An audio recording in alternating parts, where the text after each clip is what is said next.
Leo. I am here to introduce my topic, infectious diseases. Today, I am focusing on the responses and reactions to infectious diseases. Before we begin, I am going to tell you a personal experience on how COVID-19 affected me and my life. When MCO started in March 2020, schools were closed and I needed to do online learning. At first it was quite fun, but after a few weeks I got bored of it. It did not only affect me, but other students too. COVID-19 is not the only disease the world has dealt with. If we study the history of the world, there are many more harsh infectious diseases. Every year, approximately 58 million people die. Out of this massive number, 26% is from infectious diseases. That's about 15 million people dying from infectious diseases every year. That's more than the combined population of Greece and Croatia. I am just going to zoom in on 4 infectious diseases that I researched: the Black Death, the Spanish flu, Ebola, and COVID-19. I will now start with the Black Death. The Black Death started in the 14th century. It was believed to have started in China in 1334. When you have the bubonic plague, a type of the Black Death, it infects your lymphatic system. This causes inflammation of your lymph nodes. If untreated, this inflammation results in death. So what are the symptoms to look out for? Fever and nausea, and if your skin starts to turn black, you will soon die. The cause of this infectious disease is rodents or fleas that have the Yersinia pestis, which is the virus that causes the Black Death. This killed many people, but the exact number is unknown because no proper records were kept. At first, people didn't know what to do when they contracted the Black Death because medical technology wasn't advanced. But today, if treated early enough with antibiotics, people can recover from the Black Death. The French physician Alexander Yersin discovered the bacterial cause of the plague. There are also preventions to stop this disease.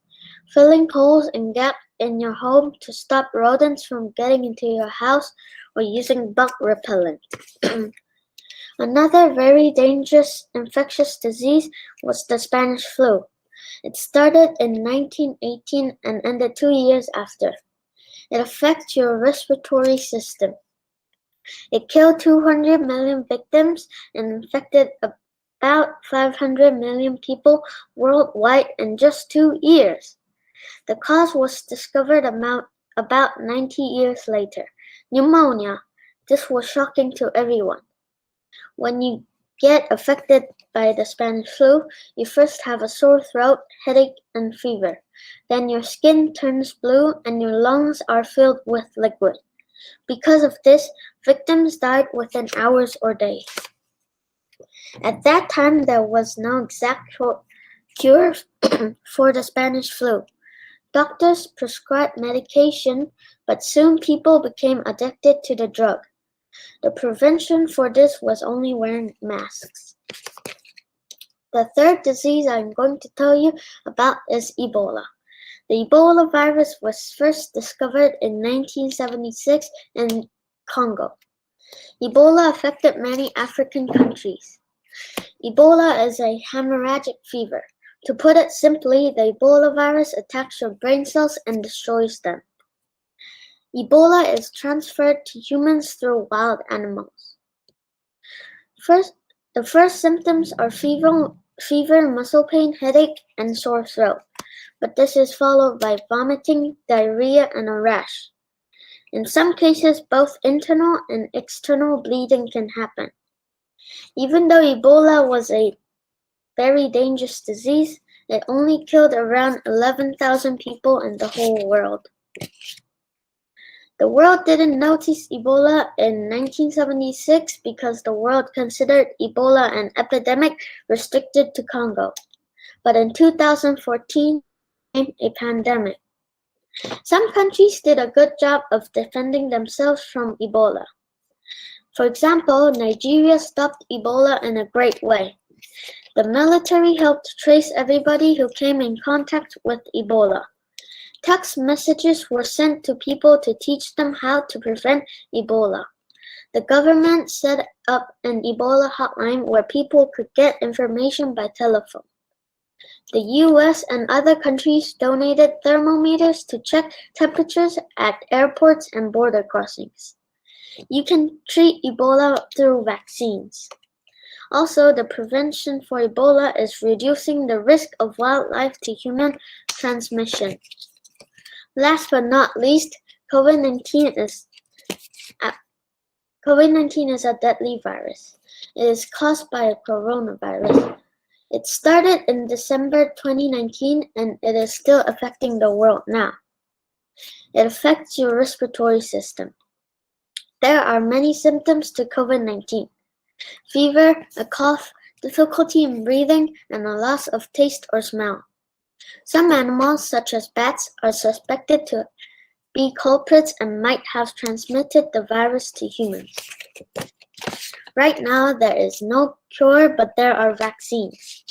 The most common vaccines are Pfizer, Moderna, AstraZeneca, Sinovac, and Sputnik, but their efficiency is not exactly known yet. New Zealand did an outstanding job of defending themselves from COVID-19. It acted quickly. New Zealand shut its borders in mid-March 2020.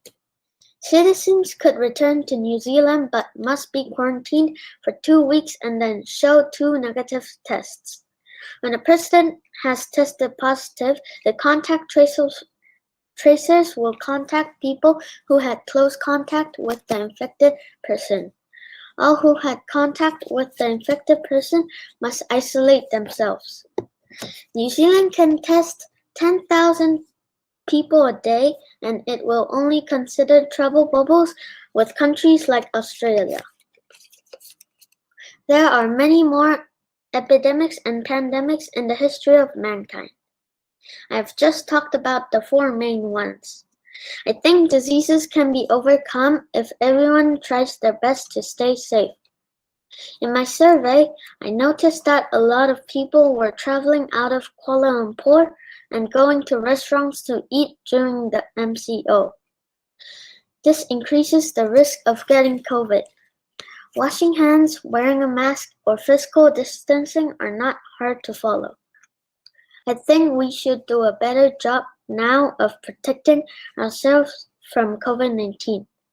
Stay safe, stay healthy. Thank you for listening.